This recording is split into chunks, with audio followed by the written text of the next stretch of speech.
The famous Dan Barker. Yeah, how's it going, Dan? Hey, am I in this group? This is Dan. Hello. Oh, you're in this group, bud. You're in this group, You're all here. right. I'm walking home Seriously? from work, Nice. and I thought I would just listen in. I just tuned in, and I don't know what you're talking about, but I'd like to listen in. You know what? Can I ask you a question? Because you were brought up the other day by the notorious Darth Dawkins. As I told you earlier, he's targeted you for termination. But what do you think about presuppositional apologetics? Wait a minute, what does that mean, termination? He intends to find you speaking in a room when you're isolated from people that know about him and his shtick. So rooms like this would not qualify. And he intends to go in there in that situation, interrogate you, and try and pwn you on the internet with his presuppositional apologetics for his own self-satisfaction. That's exactly what I mean. Well, okay, I guess it's a free world. I'm huffing and puffing here because I'm walking up these hills on the way home That's from fine. work, so No judgment. it's not That's fine. that No, but seriously, what do you think about presuppositional apologetics? Well, I've debated a few of those people. I've read some of their books. Anyone like famous, like Saitan or something like that? No, a guy named Sonny Hernandez, if you know him. And then a disciple of John Frame, I forget his name. We were in California about 10 years ago. Okay. And it just seems like words, you know, that, and they're all different. Okay, now when you say it seems like words, by words, do you mean trash? No, I mean like words as in no evidence, as if they can make a case using just words alone. And there's different types of them, you know, they don't all emphasize the same thing, but in general, instead of trying to build up their case, what they try to do is tear down our case, as if they brought us down to their same low level, then voila, then they're just as justified in reasoning badly as we are justified in reasoning badly. So, and people like Sonny and Frame and others are saying, they're saying more than this, of course, but they're saying that we should not criticize them for presupposing the truth of the Bible, because we rationalists and atheists are simply presupposing that logic is logical, and without any basis other than presupposing it. So there, you're bad and we're bad too, but at least we presuppositionalist theologians and apologists can offer, and I think they use what they call abductive logic. At least we can offer an answer, and you can't. And we have a presupposition for what makes morality and reasoning work, and it's eternal and it explains everything, and you don't. You're just nihilist, you know. And some of them say that. It's not all of them do. So I guess a big point to raise then is that, well, you're admitting that you're not offering evidence. You're not offering real evidence beyond the Bible, of course, which they think is evidence. And if they're admitting that, then we can just fold our arms and say, okay, let's say we're both equally bad in our illogic of presupposing our positions. You know, why should I pick your system over mine? There's a lot more to it than that, of course. Then we can say walking home from work here, but it doesn't seem very convincing to me. It just seems like they want to find some way to hold on to their faith in what they think is an absolute truth of the Bible. Yeah, and so in your experience, basically, when you've interacted with these individuals, it's always been the case that they're pretty much just trying to attack your worldview and not support their own. that's the trend with these individuals. Is that what your experience is also? Yeah, not that my experience necessarily reflects the whole picture of what they're trying to do, but at least half of what they do is try to tear down you rationalists, you atheists, you naturalists, you materialists. You don't have any basis for your truth, and even if we don't, well, at least we have answers. So yeah, well, you said they're kind of trying to make an abductive case, but I think that I probably disagree with that, because an abductive case would be something like an inference to the best explanation, which is kind of like a, this is probably the case. But in my experience, these presupposers are really actually quite averse to language like that, and they make grandiose claims like they know it is the case in a way that they could never be wrong about, or something like that. yeah, I guess some of them might come out and say it like that extremely. But I don't think abductive reasoning even gets you to the best case. I don't think it does. I think all it does is it gives you a it's like investigators trying to solve a crime. They come up with a list of suspects, and so that's kind of what you've got. You've got a suspect, and at least in law, you can cross-examine and interrogate the suspect. You can look at their phone records and their emails and talk to their friends and relatives and look at surveillance camera. I mean, at least when you have a suspect, at least in law, you've got somebody that's guilty or not, maybe innocent, but you can't even do that with the suspect of an intelligent designer. Like, if you can use design argument, you can't even do that with the Bible. So even if they're right, even if their reasoning is the very best, and if we grant them as charitably as possible that, yeah, okay, you've got a suspect here, they still have a lot of work to do. They still, the DA can't just say to the judge, hey, we have a suspect here, lock them up. You've got to make your case. You've got to build evidence. You've got to have your testimony and get cross-examination. And then a jury has to decide, are they guilty? Is this suspect guilty of creating the universe? And even then, sometimes people are falsely convicted. So I think we non-believers should be as charitable as possible and grant them they're doing the best they can, but they haven't really got us very far, Well, your mind might change when you encounter the notorious Darth Dawkins. By the way, you might not be aware of the news, but there is a 60-year-old retired man named Jeff Tremble who has been piling up precept bodies by just asking them for the argument for why God is necessary for intelligibility. Have you heard the news? What you mean? There's some news? You mean like today? The news about about Jeff Tremble. No, I haven't. I hardly ever Well, debate those people. Okay. Well, now you know.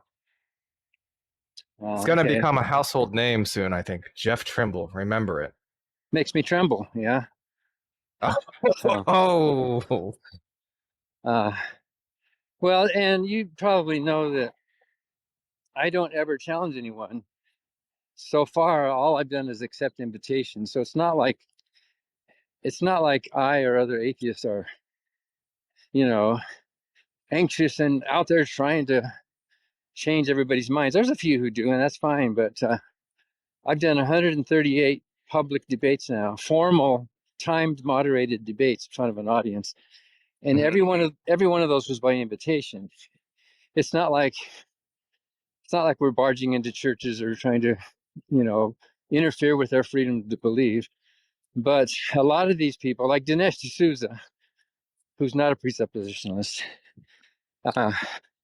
they need this for their career. They need to be seen out debating. They need, and Dinesh and I did eight debates in as many states, and he wanted to do a ninth one, but I turned him down because this was after the big scandal about his divorce or non-divorce. I actually met the young woman. I don't know if I've ever written about that story, but he, well, I'm going up this hill now, these steps. we were at Messiah Can College. you just, for the people that don't know, and I don't know also, just give me like the nutshell version of the scandal? Yeah, so we were at this, it had to do with an assistant that he was bringing with him to his events, who was really a girlfriend, but he said it was his assistant. And we were having dinner in the dining room of the president of Messiah College, a religious college, and there was a young woman sitting next to him that nobody was talking to. And this Christian organizer I was sitting next to said, well, he brought his assistant with him. And so finally I leaned across the table and I said, I didn't know who she was. I thought I'd met his family years ago. And I said, are you Dinesh's daughter?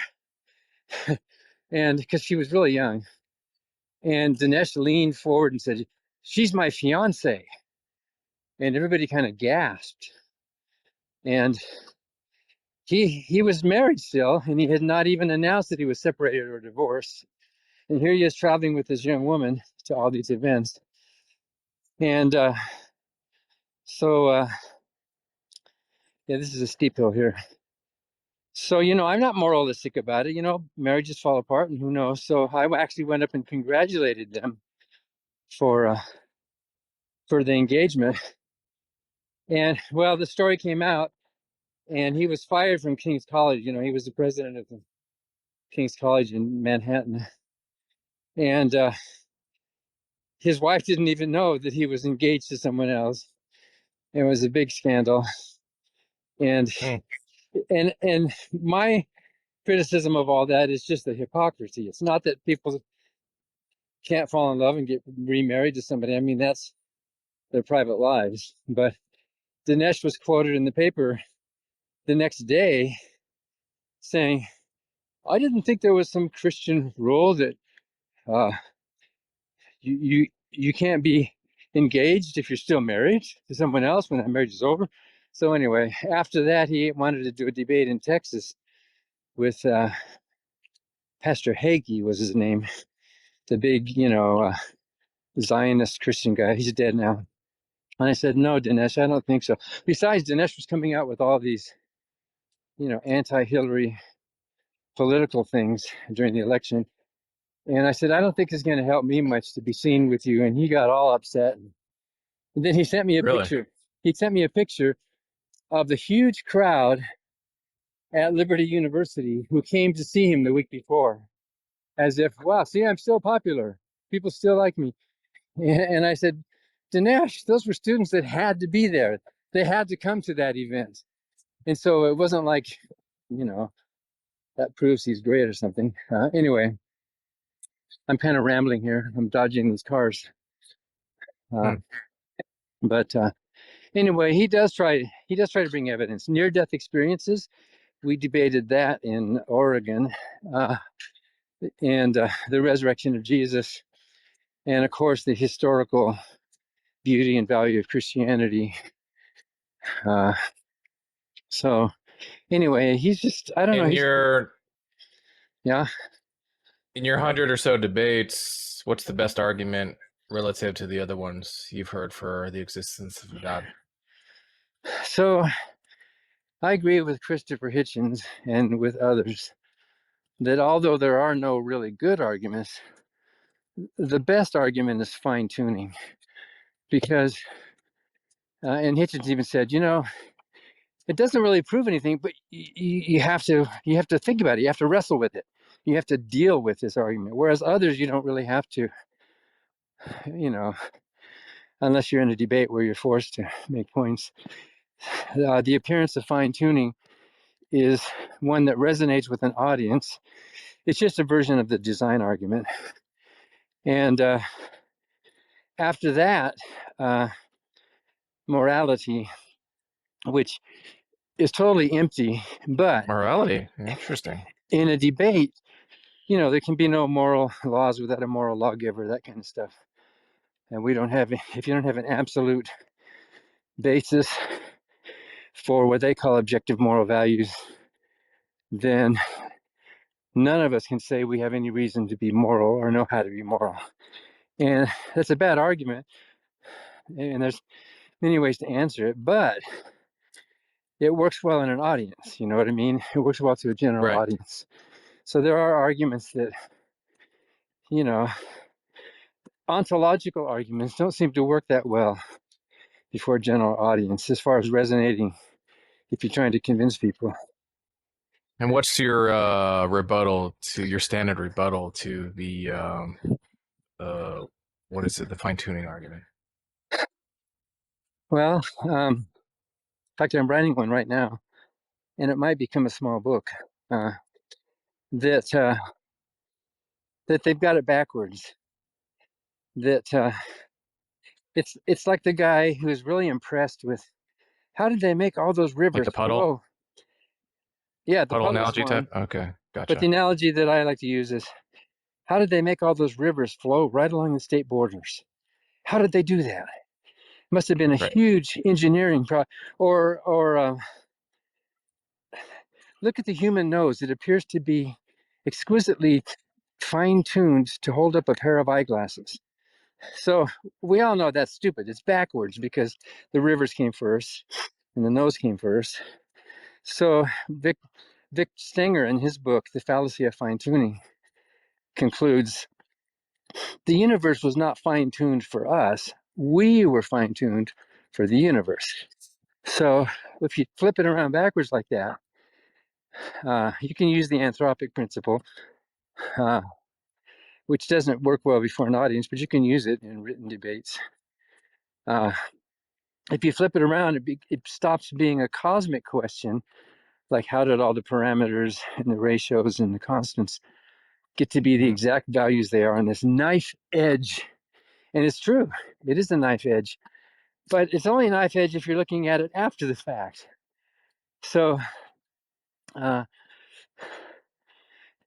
then what? Did God stumble upon this universe with a bunch of variables and parameters floating around and had like a big dialing machine? He says, let's tune this and turn that so life can exist. This is the last steep hill here. I've been walking this way since 1988, so I'm keeping the heart going. So Good. I'm not being very coherent probably right now. No, that's fine. So what I asked you what the best argument was. What do you think the worst argument is you've heard in a debate? Well, I guess personal experience. I debated a guy named Bob Siegel once in Arizona, who said he knows God is real because he hears his voice, and nobody can convince him that what he hears is what he hears. And in front of an audience, I said, "So you hear the voice of God?" And he says, "Yes, I do." And Audibly? yeah, and I said, "You mean it's audible?" And he said, "Yeah." And I said, "Well, what does it sound like? What pitch is it? Is he a baritone? Is he a tenor? What?" And he said, "He's kind of a high baritone." And I said, "You mean his voice sounds kind of like your voice then, right?" And he said, "Yeah, yeah." The audience just cracked up laughing. So if somebody is truly convinced that they're hearing a voice of God in their head, how do you debate that? You know, I responded by saying I used to feel that way. I used to feel like I was hearing God's voice, but the audience pretty much cracked up. Hearing even a lot of the Christians, because most believers wouldn't go that far. They might say they have these, warm fuzzy feelings about Jesus in their heart, kind of thing, but to actually hear a voice. And then let's see, at Tufts University, there was I think it was a scientist. He was arguing that, because of the uncertainty principle and quantum mechanics, Jesus could have risen from the dead, and the atoms could have actually passed through the stone as he walked through, and all the atoms could have missed each other. God could do something like that. And boy, did the audience laugh at that one too. Anyway, Yeah, sounds bad.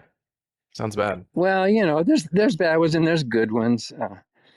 The you know the real Bible believers, the William Lane Craigs and the John Lennox and those types, they do like to emphasize the resurrection because the resurrection is actually evidence. There's actually documents that you can read from history that say Jesus rose from the dead. So we have to admit that's evidence. Is it good Correct. evidence? That's another question if it's good evidence, but it's evidence. They've got it. They have documents. They have these testimonies. And, you know, you can respond that, well, okay, there's evidence for leprechauns. Have you ever eaten a box of Lucky Charms? There's a picture right in the cover, right? That's evidence. Where did that come from? There's stories, there's sagas, there's epics, there's songs about leprechauns. There are testimonies of people who saw leprechauns. So that's People that evidence. think that Elvis rose from the dead, right? Currently, now. Well, it's not so much that they think that.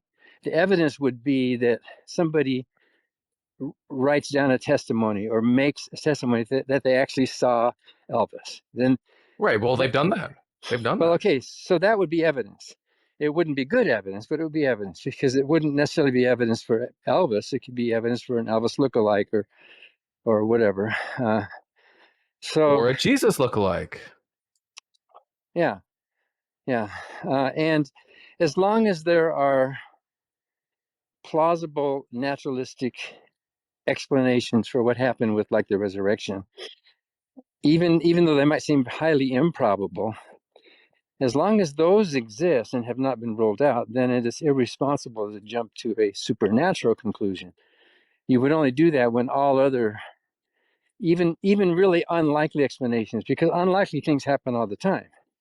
So there are many different hypotheses, and you know, I don't go in for the mass hallucination one, but somebody like Peter, excuse me, after Jesus died, and after he denied Jesus, he would have been really messed up. If the story really happened, he would have really been messed up. And his disciples wondering, what happened? He's dead. He's dead. And somebody like Peter on Black Sabbath or Easter Sunday or the next week might have prayed and, I'm sorry, Jesus, forgive me. And then he would have heard the voice, like Bob Siegel heard a voice. He might have heard a voice or felt a presence. And he might have said to his disciples, I talked to Jesus. He's alive. He's really alive. And of course, with their hopefulness and their state of mind, you know, it's not that they would have hallucinated Jesus, but they would be so eager to believe it. So I'm not saying that's what happened, but that is one thing that actually does happen in the formation of cults and groups, and even in modern day, we have stories like that of followers who believe these things, even in the face of bad evidence or contrary evidence. So maybe that's not what happened, but as long as there do exist plausible naturalistic explanations for these stories, we can't just throw up our hands and say, well, it was a miracle. It really happened. So, and there's others too. Yeah, I agree. There's the swoon theory, and there's and when I debate the resurrection, I like to take it from the point of view of legend, because you know the trilemma, Josh McDowell's trilemma that others have put forth, that Jesus was either a liar, a lunatic, or Lord, and that's even in his book, Evidence That Demands a Verdict. He says you have to decide: do you think he was a liar? Do you think he was a lunatic, or do you think he was Lord? And a lot of believers find that kind of persuasive. And I think there's a fourth L.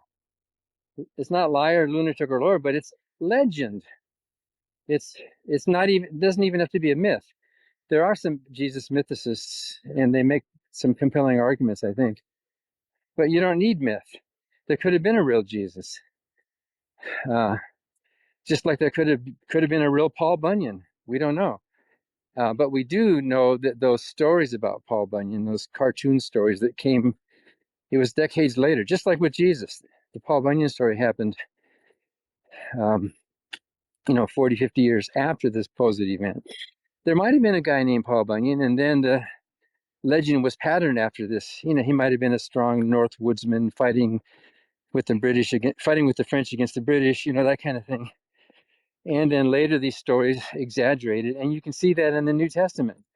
If you take all the stories about the resurrection of Jesus and put them in the order they were written, what you will see is an amazing growth. You'll see a pattern. The earliest ones have very simple stories, and as you know with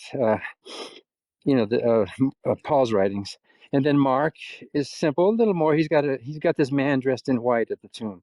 Doesn't say it was an angel, but it probably is what they meant. If they saw somebody dressed in white, that would be a sign that it was probably an angel. Do you have a position? Oh, I'm sorry.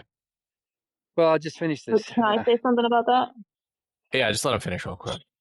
Well, so then anyway, if you put these in order, you'll see as time passes in the first century, over decades, you see Matthew and Luke getting more elaborate and John getting even more elaborate. And if you put that on a graph, you'll see this curve going up, a growth of legendary embellishment as time passes, which is what you would expect. That's a footprint of legend. And so there might have been a simple Jesus, but the stuff you find in the Bible is a Paul Bunyan story.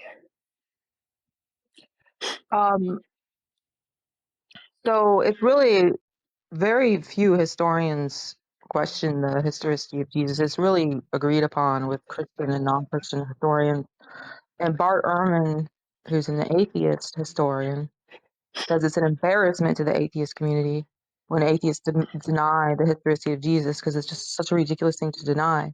And then there's also atheist propaganda, such as like Jesus's story was copied from earlier myths, and they'll like say that Mithras and Dionysus had the similar things, like born of a virgin and born on December 25th, and it's just not true. It's just like atheist propaganda. It's just there's no truth to that.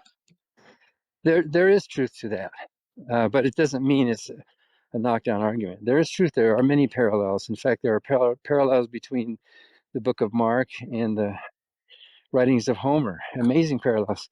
And it would be surprising if there weren't, because you know the culture, the tropes, the sort of templates that were going around in that day.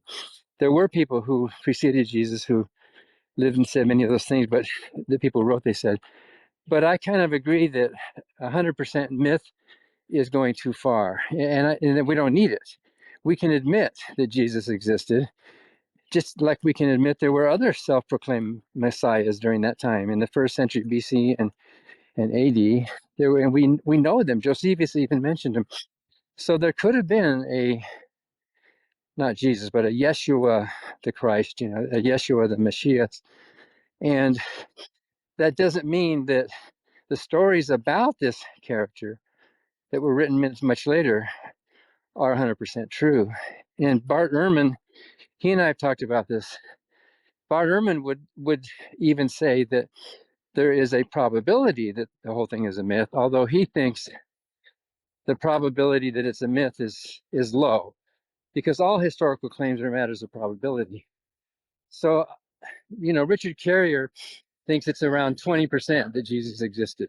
So even Richard Carrier, who's a pretty strict mythicist, grants there is about a 20% probability in his mind, and he's open to changing it. I think it might be. Yeah. Do you think the parallels between Homer and the Book of Mark is kind of like they do in Hollywood with like the movie Armageddon is Homer and the Book of Mark is Deep Impact? Maybe. A good analogy would be the musical West Side Story by Sondheim and Leonard Bernstein. They admitted when they wrote West Side Story that they were basically bringing Romeo and Juliet up to date. It was the same story, really, if you think about it. And yet they were modernizing it in new language, in a modern language, and changing some of the story. But you can see the two stories, how parallel they are. And what we know about that time of history is that anybody who wrote in Greek, anyone who was fluent and articulate writing in Greek, they had to cut their teeth on Homer. They studied Homer. They memorized Homer. They knew all of the stories. And the author of Mark, the book of Mark, was a pretty smart person who wrote in pretty good Greek. You can see many, many parallels to what he writes about Jesus. And Mark's the first gospel, remember.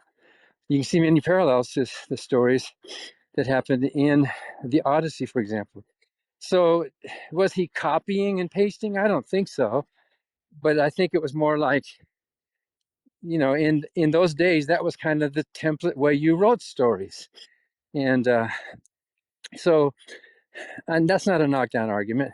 I mean, it could have been coincidence that the life of Jesus sort of accidentally paralleled many of the things in the life of Odysseus. So again, I would say that falls into a level of probability that lowers the likelihood that it's absolutely true, but doesn't bring it to zero. I think the probability that Jesus existed historically is maybe around 40-45%, something like that. Which is, if it's less than half, you have to round it down, right? If it's over half, you have to round it up. Bart Ehrman would say, well, I don't want to put words in his mouth, but from what I've read and talked with him, that it might be 55, 60, 70%, somewhere in there. Not 100, obviously. So in his case, he's got to round it up. And he makes a good point, especially regarding the crucifixion. There's very little doubt about the coherence of the crucifixion stories. Who would write that? Why would the Jews even write that? So he makes a really strong case that there was actually one of these self-proclaimed messiahs named Jesus who existed. But Bart Ehrman throws out most of the historicity of the New Testament after that, especially the resurrection, because it's so contradictory.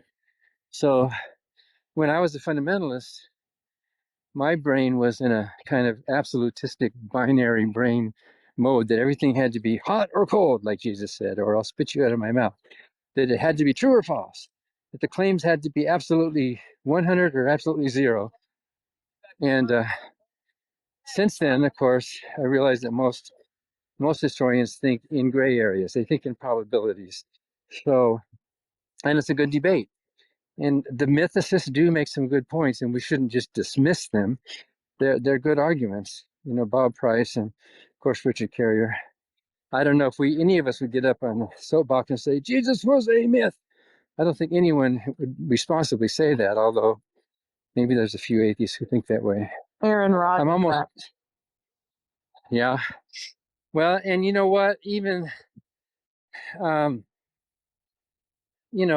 with leprechauns, I think most of us, if pushed against a wall, say yes or no. Do leprechauns exist? Most of us would say, well, no. But when we say no, what we're doing is we're rounding it down. And what we actually mean philosophically is that the probability is so low that we're pretty safe to say no, leprechauns don't exist. But none of us can prove that. Even if we give up all these answers, none of us can actually prove that. So Now, which one do you now give me your honest answer here, and this will be something that all the theists that eventually listen to this will hear.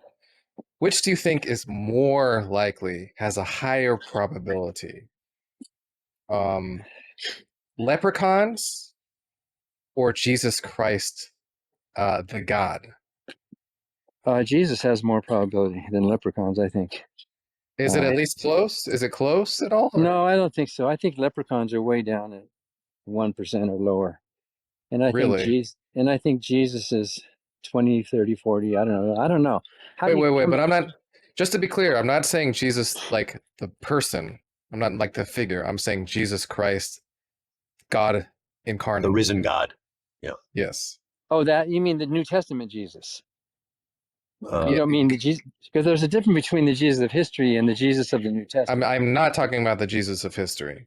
So the Jesus of the New Testament is the same as leprechauns. That Jesus, Same as leprechauns. Same as leprechauns. That cartoon character, that Jesus, and even Bart Ehrman would say that particular Jesus, who walked on water and did miracles and all this contradictory stuff, did not exist. I think we can all safely say that. But that doesn't mean that that legend wasn't based on an earlier historical story, just like the story of Paul Bunyan or the story of William Tell at the formation of the Swiss Confederacy. They're debating it. There might have been a William Tell, and who cares? And I think a lot of us atheists think there might have been a Jesus, but who cares? You know, that's the Jesus of history. Right, Is not. exactly. He's not the Jesus that Christians are worshiping. They're worshiping this character in the book. That Jesus did not exist. Could Hey, you just confirm got real home. quick? What was that probability of the historical Jesus you said? Oh, I don't know. 20 or 30 or 40, somewhere in there. You Bart said, Ehrman, okay. Bart Ehrman would put it at 60 or 70 or 80 maybe. Right. But right. you know, how do you come up with these numbers? They're really kind of a feeling, because in order to have a probability, you have to divide one number by another. And where do you get those numbers? You know, so Right. Well, I am satisfied with your revised answer, right? But personally, I think leprechauns are more likely than Jesus Christ, the Lord, as Lord. So I would be willing to debate you on that. Well, okay. I don't mind being wrong about that, because I don't think it matters either way. But Okay, I'll take that as a concession. likelihoods are not really strong statements. They're just, they're gray statements basically. So they're mushy. And I don't want to take. I know you just said that you got home, so I just want to ask you one more question. So you said I told you about the figure Darth Dawkins, and you said that you weren't really afraid, or you'll talk to anyone pretty much. But would it be safe to say that your attitude towards a conversation with Darth Dawkins is something like "Come at me, bro"?